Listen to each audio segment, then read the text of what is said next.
I love the guy. I think he's brilliant, but he's around people that don't have a clue. And I was sick about it. I hadn't spoken to him since. I don't like seeing what's going on. But he has people around him that just made me sick. I mean, it was not comfortable. It was almost like they were spies. You don't play anymore. You're not averaging 30. You're not winning world championships as a player. You are an executive, but Jordan doesn't know how to let that go. You know what's interesting? There's been plenty of great players, superstars in the past who tried to transition into coaching. But in most cases, they fail as a coach. Of course, there are exceptions like Larry Bird, but for the most part, the best coaches are usually the guys who were benchwarmers or role players back in their day.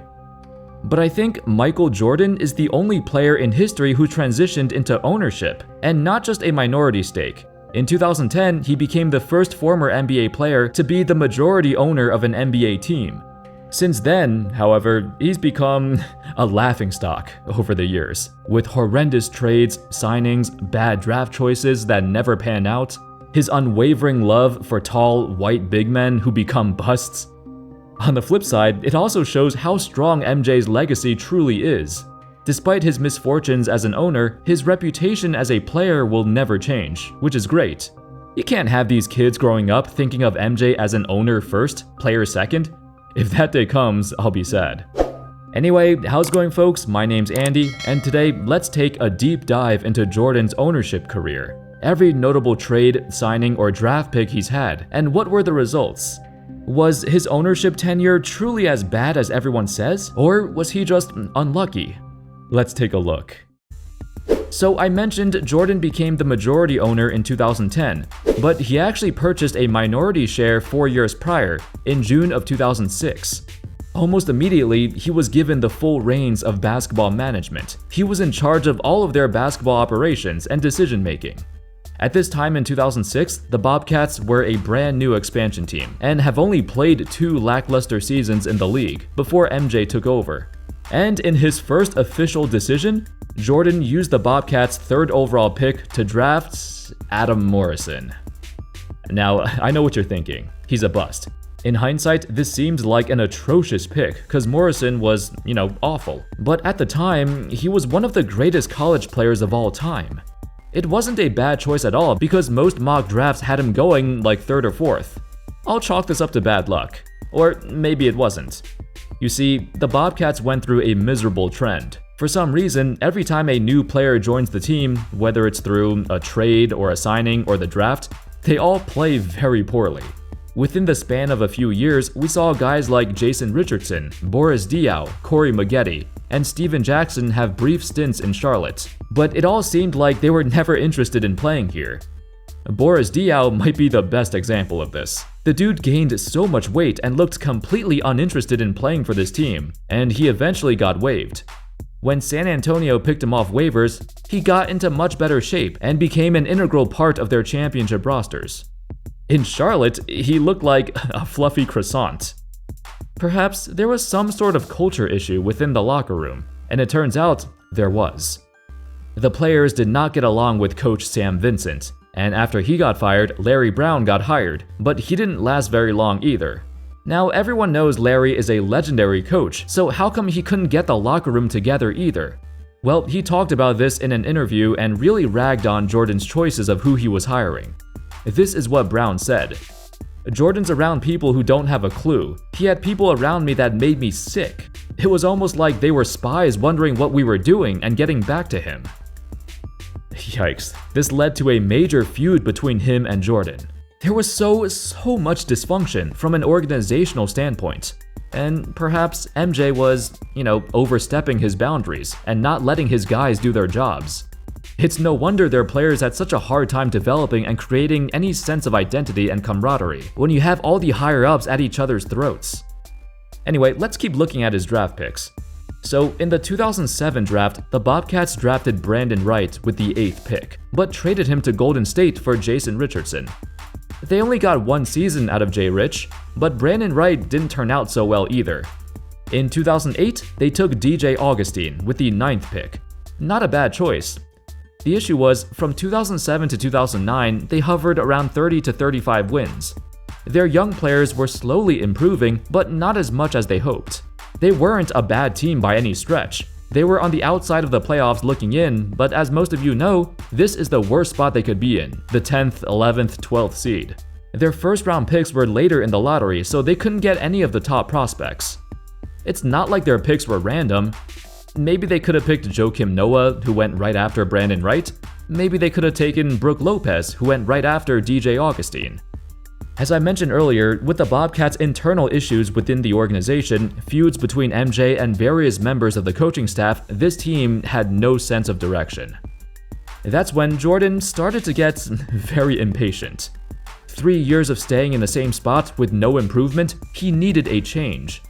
Despite having an excellent first season in Charlotte, he traded Jason Richardson to Phoenix for Boris Diaw, who he got super lazy and fat, and had no interest in playing for them. Starting in 2009, however, that's when things started to change. Jordan made some key decisions that turned the franchise around.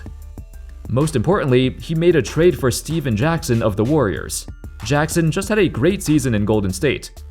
Even their 2009 draft pick in Gerald Henderson was, decent. Sadly, they missed out on a goldmine of a draft. The 2009 class was legendary, but they weren't bad enough to snatch a higher pick. Still, with MJ's aggressive trades and natural development of their squad, the Hornets made the playoffs in 2010, their first ever playoff berth since their inception. Gerald Wallace became an All-Star for the first time of his career, and the first ever All-Star of the Charlotte Bobcats. They got swept in the first round. But it was a new beginning, a new start. After years of rebuilding, Jordan was ecstatic to see his team finally make progress. Or was he? In the blink of an eye, he changed his mind. Midway through the following season, Jordan decided to flip the switch and go in a completely opposite direction. He traded away their franchise player, Gerald Wallace, to Portland for a package that included 2 first-round picks. It was a strange trade. I don't know what to say, but this was Jordan's justification for doing this. Quote, "Needless to say, this was a difficult decision for our organization. Gerald epitomized everything we want our team to be about, and we cannot thank him enough for his contributions to the Charlotte Bobcats. As the trade deadline approached, we were presented with an opportunity that we felt was in the long-term best interest of the team. The 2 first-round picks we received will be part of the foundation that the future of this team will be built upon." Turns out, those 2 first-round picks were not part of the foundation of the future. One of them turned into Tobias Harris, but the Bobcats traded away that pick for Corey Maggette, who played in Charlotte for 1 season before retiring. The other pick turned into Shabazz Napier. They traded this pick too for PJ Hairston, who lasted a whopping 2 seasons in the NBA. Basically, whatever they got back for Gerald Wallace, it turned into nothing. Oh, and let's not forget, also in the 2010 offseason, Jordan re-signed Tyrus Thomas to a ridiculous 5-year, $40 million deal. He was out of the league before his contract was even over. Then Raymond Felton was gone, Steven Jackson was gone, Larry Brown stepped down as head coach. All of this accumulated and resulted in the worst season in NBA history. A putrid record of 7-59 during the lockout-shortened season, a win percentage of 10.6%. Since the Bobcats actually bottomed out and were favorites to get the top pick, surely they would catch a break, right? Nope. They landed the 2nd pick of the draft, missing out on Anthony Davis. Instead, they got Michael Kidd-Gilchrist, who never lived up to his expectations. Had their tanking plan worked out and they did get Davis, it would have changed the direction of their franchise. Instead, it was a huge, insurmountable struggle to rebuild and return to the playoffs. Even with Walker quickly developing into a star, Jordan's draft picks during those years continued to get worse and worse. Cody Zeller to Noah Vonleh, Frank the Tank, nobody panned out.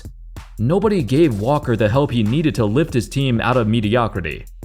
Jordan, for some reason, also had a habit of wanting washed-up former studs like Ben Gordon. On the bright side, as the mid-2010s rolled along, Jordan deferred more to his actual GM, Rich Cho and Rod Higgins. They even reclaimed the Hornets' name, a sign of a fresh start, a new beginning. In Jordan's ocean of misfortunes and terrible choices, there were some good choices too. Acquiring Al Jefferson and Marvin Williams proved to be crucial in their hopes of returning to the playoffs, which they eventually did. In 2014 and 2016, they made the playoffs and lost in the first round. This was basically the ceiling for this team. With this core of players basically peaking, it was once again time to blow it up and rebuild from scratch. From 2016 up until today, when I'm making this video, Charlotte has not made the playoffs since then. In more recent years, the Hornets have had better luck in the draft, but their misfortunes striked again. You know, with the whole Miles Bridges controversy, and then there was Kai Jones. Like, what in the world is going on with this team? For Jordan, it was time to go. In June 2023, he announced his intentions to sell his team. Of course, not without making one last-ditch effort to screw over their fans one last time. When he took Brandon Miller instead of Scoot Henderson with the number 2 pick, oh man, the boos were deafening. Honestly though, I can't think of a better way for Jordan to go out. It was a fitting end to a very disappointing run as an owner. Plus, you never know, maybe Miller will turn out to be much better than we expect. Anyway, that's all folks. Thank you everyone so much for watching. I want to know your thoughts on Jordan as an owner. There have been many bad owners through history, but the thing with Jordan was he had such control over this franchise because he wanted it. He wanted to be the decision maker, like he was with the Wizards. But sometimes you gotta leave it to the guys who know what they're doing. He was too involved. Anyway, I hope y'all enjoyed the video. Of course, as always, I'll see you next time. Peace.